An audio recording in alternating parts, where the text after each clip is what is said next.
you for that, Farhan. Let's now move to a crowdsourced question on the CV portion of the application.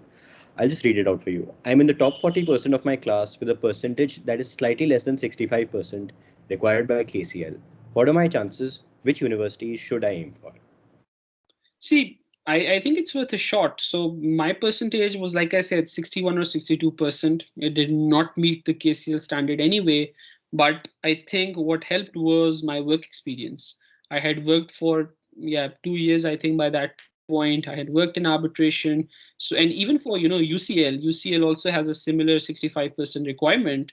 But you see, it worked out for me. So I think you should definitely give it a shot with all universities, and that's for UK, right? And I feel you can safely get into any Russell Group university if you have a 2-1 other than Cambridge and Oxford, because they tend to be very strict with their requirements. And so yeah, I would apply regardless. Now about the US universities, I don't think they care for your grades much. So Yeah, regardless of what you have, just go for it, even if it's Harvard. excellent. That's quite encouraging. I Actually, think that, let me yeah, add on sorry. to one thing I want to add on.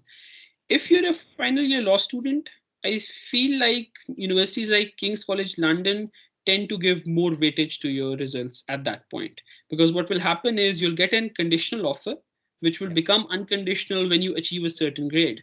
So a lot of times that grade is 65% or something equivalent to it. And that's where you can lose out. So unless you are guaranteed to be getting those grades as a final year law student, I would wait for a year or two, get some experience, and then apply again, because you will likely get an unconditional offer. All right. Thank you for that, Farhan. I think we've pretty much taken care of the final two questions as well. You've talked about grades. We've also talked about the amount of work experience that you should get before applying. So we've taken on both of these questions. Let's now move